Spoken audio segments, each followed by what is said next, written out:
এরপরে প্রশ্ন হলো, আমরা স্বামী স্ত্রী ওমরা করতে যাব, প্রশ্ন হলো ওমরা করার পর কখন স্বামী স্ত্রী মিলিত হতে পারবেন?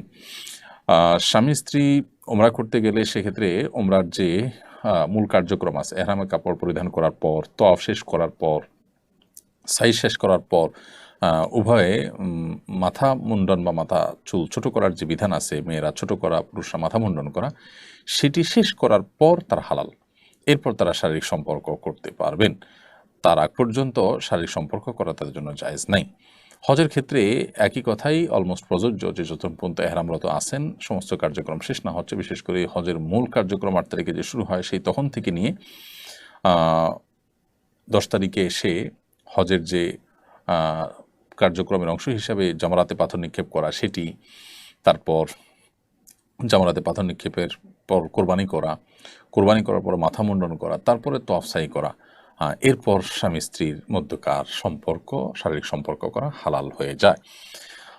অতএব এই সময়ের মধ্যে যদি শারীরিক সম্পর্ক করেন তাহলে সেক্ষেত্রে তারা গুনাহগার হবেন এবং হজের বিধান লঙ্ঘনকারী হবেন, তাদের উপরে দম ওয়াজিব। আমি এখন আল্লাহর কাছে মাপ চাই, কীভাবে দোয়া করলে আল্লাহ তাআলা আমাকে মাফ করবেন? ভাই তুহিন ইসলাম, আপনাকে সাধুবাদ জানাই, আপনি হারাম এবং অবৈধ পথ থেকে ফিরে এসেছেন। এটির জন্য সৎসাহসের প্রয়োজন হয়। আজকালকার বেশিরভাগ তরুণী দেখা যায় যে নানাভাবে এ ধরনের হারাম সম্পর্কে জড়িয়ে আছেন। এটিতে তাদের আখিরাত যেমন ধ্বংস হয়, ঈমান আমল যেমন নষ্ট হয়, ইবাদতের স্বাদ নষ্ট হয়ে যায়, সেই সাথে তাদের মধ্যে ডিপ্রেশন কাজ করে, মানসিক অশান্তির কারণ হয় এবং এটি দুনিয়াতে সাময়িক সুখ দিলেও দুনিয়াতেই কিন্তু দীর্ঘমেয়াদী দুঃখের কারণ হয়, আর আখিরাতের শাস্তি তো রয়েছেই। তো এই জায়গা থেকে একজন যুবক, একজন তরুণ, একজন তরুণী হারাম সম্পর্ক থেকে আল্লাহর জন্য বের হয়ে এসে পুত পবিত্র বৈবাহিক সম্পর্কের জন্য তারা অপেক্ষা করবেন এবং সেই সম্পর্কের দিকে যাবেন, সেটি যাওয়া উচিত। তো আপনি আপনার হারাম রিলেশন থেকে বেরিয়ে এসেছেন, পূর্বের কৃতকর্মের জন্য আল্লাহর কাছে আপনি কায়মনোবাক্যে মাপ চাইবেন, চোখের পানি ফেলে, লজ্জিত হয়ে, অনুতপ্ত হয়ে, নিজেকে ভৎসনা করে, আল্লাহর নাফরমানি করেছেন, আল্লাহর অবাধ্য হয়েছেন, সেজন্য ক্ষমা প্রার্থনা করবেন এবং ভবিষ্যতে আর এই ধরনের গুনাহের কাজ আর করবেন না মর্মে সংকল্প করবেন ইনশাআল্লাহ বিদিনিল্লাহ। আশা করা যায় এর মাধ্যমে আল্লাহ রাব্বুল আলামিন আমাদের গুনাহ মাফ করে দিবেন, কারণ এমন কোনো পাপ নাই যে পাপ তওবা করলে আল্লাহ তাআলা মাফ করবেন না। ইসলামের তওবা তত্ত্বটি খুবই গুরুত্বপূর্ণ। তওবা তত্ত্ব এটি আমাদেরকে সংশোধিত হতে শেখায়, এটি আমাদেরকে পরিমার্জিত হতে শেখায়, এটি আমাদেরকে কারেকশন করতে শেখায়। অতএব আত্মসমালোচনা করা এটা তওবা তত্ত্বেরই অংশ। সেই জায়গা থেকে আপনার নিজের কৃতকর্মের জন্য অনুতপ্ত হয়ে ক্ষমা প্রার্থনা, ভবিষ্যতে না করার জন্য সংকল্প করা এবং হারাম থেকে ফিরে আসা, সরে আসা, এই বিষয়গুলো ইনশাআল্লাহ আপনার পূর্বের গুনাহ মাফ হওয়ার জন্য যথেষ্ট হবে, আল্লাহ চাহেন তো। ইসলামে দাড়ির গুরুত্ব কেমন? বিপদ থেকে বাঁচার জন্য দাড়ি চেঁচে ফেলা যাবে কিনা? ইসলামে দাড়ির গুরুত্ব অপরিসীম। এটিকে ওয়াজিব বলেছেন ফুকাহা একরাম, মেজরিটি ফুকাহা একরামই ওয়াজিব বলেছেন যে ইসলামে একজন পুরুষ, তার জন্য দাড়ি লম্বা করা ওয়াজিব। এক মুষ্টির নিচে দাড়ি কাটা প্রায় সব উলামা একরামের মতই নাজায়েজ এবং গুনাহের কথা ওয়াজিব তরক করা। কোনো মানুষ যদি কোনো বিশেষ বিপদে পড়েন, সে অবস্থায় তিনি দাড়ি ছোটো করা বা চেঁচে ফেলতে পারেন কিনা? এর উত্তর হলো যে যদি তার কষ্টে নিপতিত হওয়ার আশঙ্কা থাকে তাহলে তিনি এটি করতে পারেন। যেমন এমন হলো যে অ্যাক্সিডেন্টের কারণে সেলাই করতে হবে, তাহলে ওই জায়গার দাড়িগুলো চাঁচতে হবে, বা বড় কোনো দুর্ঘটনা হলো বা এমন কোনো অসুস্থ হলো যে দাড়ি তার রাখা যাচ্ছে না, দাড়ি রাখতে গেলে তার ট্রিটমেন্ট হবে না, দুরারোগ্য ব্যাধিতে তিনি অনেক কষ্ট পাবেন অথবা মৃত্যুর মুখে পতিত হবেন, এই পর্যায়ে চলে গেলে তখন তিনি দাড়ি চেঁচে ফেলতেন বা ছোটো করে ফেলতে পারেন। এর বাইরে যদি দাড়ি থাকার কারণে তার মৃত্যুর মুখে পতিত হতে পারেন, ভয়াবহ কোনো বিপদ হতে পারে, জীবন হুমকির মধ্যে হতে পারে, বা আপনার বর্ণাতীত কষ্ট হবে, এরকম কোনো পরিস্থিতির মধ্যে পড়েন কেউ, তাহলে সেই পরিস্থিতিতে তার জন্য ইসলাম ওয়েব, কাতার ভিত্তিক ফতোয়ার বিশ্ববিখ্যাত ওয়েবসাইট মারকাজুল ফতোয়া ইসলাম ওয়েবে ফুকাহা একরাম মুফতিগণ লিখেছেন যে এই ক্ষেত্রে তার জন্য দাড়ি চাষা বা ছোটো করা জায়েজ হবে, কিন্তু এটা ইন্ডিভিজুয়াল কেস স্টাডি করে মুফতি বলতে পারবেন। আমরা সামান্য একটু ঠুনকো অজুহাত দিয়ে, সামান্য একটু বিপদের ভয় আপনার কোনো ওয়াজিব লঙ্ঘন করে ফেলবো, ব্যাপারটা এতটা সহজও নয়। অতএব পরিস্থিতিটা কীরকম, এই পরিস্থিতিতে তার কি করা উচিত, কি করা উচিত না, কোনটা জায়েজ না, এই বিষয়টা সংশ্লিষ্ট বিষয়কে পুরোপুরি খোলাখুলি কোনো মুফতির কাছে উল্লেখ করে তারপরে সমাধান নিতে হবে। তো খোলাসা কথা হলো যে দুরারোগ্য ব্যাধি থেকে বাঁচার জন্য, মরণ ব্যাধি থেকে রক্ষা পাওয়ার জন্য বা ট্রিটমেন্টের অংশ হিসাবে যদি কারো দাঁড়ায় চাচতে হয় কিংবা এমন কোনো বিপদে পড়েন যে বিপদ থেকে দাঁড়ায় চাচা ছাড়া তার বাঁচার উপায় নাই, জীবন রক্ষার প্রশ্ন আসছে বা এই জাতীয় কোনো জটিলতা তৈরি হয়েছে, তাহলে সেক্ষেত্রে এটি জায়েজ হতে পারে। কিন্তু পুরো বিষয়টা নির্ভর করে যে পরিস্থিতিটা ঠিক কেমন, কোন পর্যায়ে, তার উপরে। এরপরে প্রশ্ন করেছেন হাসমত আলী, আপনি লিখেছেন দস্তরখানা বলতে কি বোঝায়? যেটিতে বসে খাবার খাওয়া হয় সেটি, নাকি যেটিতে প্লেট রাখা হয় সেটি? একটি হলো খেওয়ান আর একটি হলো মায়েদা। নবী করিম সাল্লাল্লাহু আলাইহি সাল্লাম খেওয়ানে খাননি। খেওয়ান বলতে বোঝানো হয় যেটার পাও আছে, পায়া আছে, কয়েকটা পায়ার উপরে যে উঁচু আপনার টেবিল জাতীয় কিছু থাকে, এই টেবিল বা ডাইনিং টেবিল বা এই জাতীয় জিনিস, সেগুলোকে খেওয়ান বলা হয়। নবী সাল্লাল্লাহু আলাইহি সাল্লাম খেওয়ানে খাননি।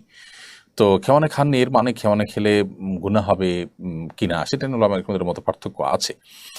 তবে মায়েদা বলতে বা দস্তরখান বলতে যেটা বোঝানো হয় সেটা হলো যার উপরে খাবার রেখে খাওয়া হয়। সেটা শুকনো খাবার হলে সরাসরি মায়েদা বা দস্তরখানের উপর রাখা যেতে পারে। আবার যদি হয় প্লেট, তরল খাবার যদি হয় যেটা দস্তরখানে রাখার মতো, একটা প্লেট রেখে খেতে পারেন। এই অর্থে দস্তরখানটা ব্যাপক। তার উপরে শুকনো খাবার রেখে খাওয়া যেতে পারে। আবার তরল বা আপনার ঝোল বিশিষ্ট খাবার হলে সেটি তার উপরে পাত্র রেখে বা প্লেট রেখে তার মধ্যে খাওয়া যেতে পারে। কিন্তু যেটা বিছিয়ে খাবার খাওয়া হয় সেটাকে দস্তরখান বলা হয়। এই বিছানো জিনিসটার উপরে কোনো কোনো ফ্রুট, ফল, টল এগুলো সরাসরি রেখে খাওয়া যেতে পারে। আবার যেগুলো তরল সেগুলো প্লেট ইত্যাদিতে খাওয়া যেতে পারে। সর্বাবস্থায় দস্তরখান বা মায়েদা বলা হয় চামড়ার হোক, প্লাস্টিকের হোক, কাপড়ের হোক, যেটা বিছিয়ে আমরা খানা খাই সেটাকে। অতএব এটার উপরে আপনি কী ধরনের খাবার খাচ্ছেন তার উপর নির্ভর করবে যে সে খাবারটা আপনি ডাইরেক্ট রেখে খাবেন না কীভাবে খাবেন, এটা একান্তই আপনার ব্যাপার। এরপরে সাবিহা সুলতানা সিথি, আপনি লিখেছেন চুল কালার করলে কি অজু হবে? চুল যদি আপনি কালার করেন তাহলে সেক্ষেত্রে অজু হয়ে যাবে। আর্টিফিশিয়াল যে মেহেদি আছে বাজারে, সেই মেহেদি যদি আপনি করেন অজু হয়ে যাবে। তবে সাদা চুলকে কালো কালার দিয়ে যদি আপনি রঙিন করেন তাহলে গুনাহগার হবেন। কিন্তু যে কালার আপনি ব্যবহার করেছেন তার কারণে যদি আলাদা কোনো প্রলেপ চুলের উপর তৈরি না হয় তাহলে অজু হয়ে যাবে, গোসল হয়ে যাবে, কোনো অসুবিধা নেই।